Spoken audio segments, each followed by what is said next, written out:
वबरकातुहू। दोस्तों, आप मेरा यूट्यूब चैनल पाक न्यूज़ 55 देख रहे हैं। मैं अहमद खान।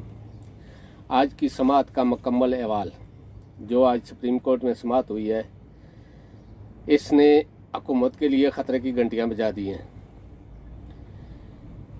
आज तो चीफ जस्टिस साहब ने अटार्नी जनरल को भिगो कर छित्तर मारे हैं और शुरू होने से लेकर आखिर तक मारते ही रहे हैं। आज तो चीफ जस्टिस साहब ने कुछ ऐसे सवालात उठाए हैं जो इस हुकूमत के लिए ख़तरे की घंटी है। चीफ जस्टिस साहब ने कहा कि जब अटार्नी जनरल ने सारे जो पेश किया सब कुछ, तो उसके बाद चीफ जस्टिस साहब ने कहा कि हमें सिर्फ इतना सा बता दो कि हुकूमत फ़ंड देगी या नहीं। बस आप हुकूमत से पूछ कर हमें ये बता दो कि फ़ंड देगी या नहीं। यानी कि ये एक वार्निंग थी हुकूमत के लिए। और दूसरी साइड में जब वज़ारत दफ़ा की तरफ से एक दरख्वास्त गई थी कि आप इस इलेक्शन की समाअत को ख़त्म करें, इस आर्डर को मनसूख करें, तो चीफ जस्टिस साहब बहुत गुस्से में थे। यानी कि पूरा बेंच ही कि वज़ारत दफ़ा कौन होती है इस चीज़ को हमें आर्डर करने वाली या हमारे से आर्डर लेने वाली। वज़ारत दफ़ा का इसमें क्या बनता है? वज़ारत दफ़ा का क्या काम है इस चीज़ में? वज़ारत दफ़ा क्यों ऐसा कर रही है? इस वक्त तो फिर वज़ीर दफ़ा जो है वो भी शुकूक शबात में आ गए हैं। हमें तो इस पर भी सोचना पड़ेगा। फिर चीफ जस्टिस ने कहा अटार्नी जनरल को कि आप जो चीज़ लेकर आए हैं ये हम नहीं कर सकते। हमने फैसला दे दिया है, फैसला तो वही है। हाँ, अलबत्ता एक बात हो सकती है कि सारी पार्टियां इत्तेफाक करके हमें बताएं कि पूरे पाकिस्तान में इलेक्शन एक साथ होने हैं या कौन सी तारीख है, तो ठीक है। वरना ये आपके लिए भी ख़तरनाक है अटार्नी जनरल साहब, ये आपके लिए भी ख़तरनाक है जो आप कर रहे हैं। आप हुकूमत से कन्फर्म करें।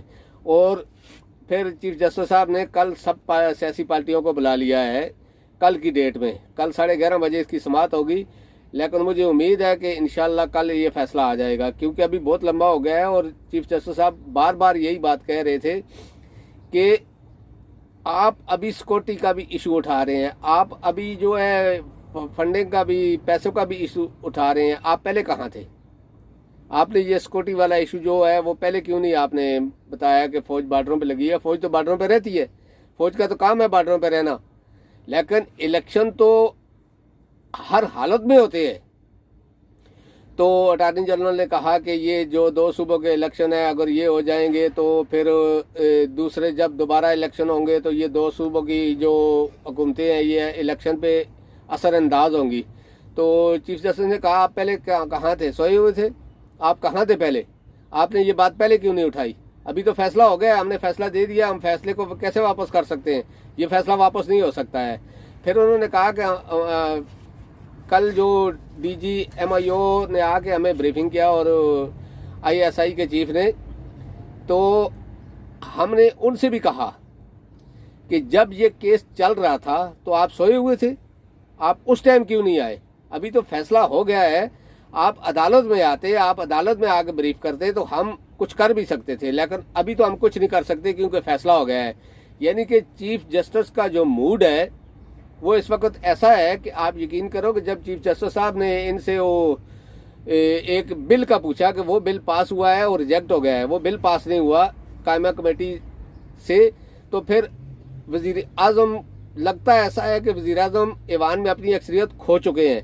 वज़ीर आज़म को इस कुर्सी पर रहने का अब कोई हक नहीं। अगर आप एक छोटा सा बिल पास नहीं करवा सकते तो वज़ीर आज़म कैसे रह सकता है इस कुर्सी पर? तो यानी कि एक वार्निंग दे दी है आज चीफ जस्टिस साहब ने। कल अभी सब जमातें जो हैं वो आएंगी, अगर सब ने इत्तेफाक किया तो ठीक है। चीफ जस्टिस साहब ने कहा अगर सब इत्तेफाक करते हैं कि एक बार इलेक्शन होने चाहिए, चाहे 1 महीने बाद हो, 2 महीने बाद हो, 4 महीने बाद हो, तो ठीक है। लेकिन अगर सब में इत्तेफाक ना हुआ तो 14 तारीख तो पक्की है, मई की 14 तारीख को इलेक्शन होने हैं। और इलेक्शन कमीशन, जब इलेक्शन कमीशन की तरफ से पेश किया गया कि इलेक्शन कमीशन सिक्योरिटी, तो चीफ जस्टिस ने कहा कि आपने पहले ये क्यों नहीं उठाया? आप पहले सोए हुए थे। चीफ इलेक्शन कमीशन इलेक्शन नहीं करवाना चाहता तो हमारे फैसले को वो कुछ नहीं समझता। तो हमने फैसला दे दिया है, 14 मई को इलेक्शन हो गए। ये काम वज़ीर आज़म का और चीफ इलेक्शन कमीशन का है, सिक्योरिटी भी में करें और फंड भी में करें। अगर वज़ीर आज़म को जाकर बोल दें कि ये अदालत का फैसला है, अगर वज़ीर आज़म नहीं कर सकता तो फिर हम अपना रास्ता लेंगे और इसके नताइज बहुत सख्त होंगे। ये बात चीफ जस्टिस ने अटॉर्नी जनरल को वाज़ह तौर पर बता दी है। दोस्तों, आज की जो समाअत है उसका ये हवाल है। इंशाअल्लाह कल 11:30 बजे तक जो भी होगा आपको अपडेट करूंगा। अल्लाह पाक आपको अपनी हिफ्ज़-ओ-मान में रखे। अस्सलामु अलैकुम व रहमतुल्लाहि व बरकातहू।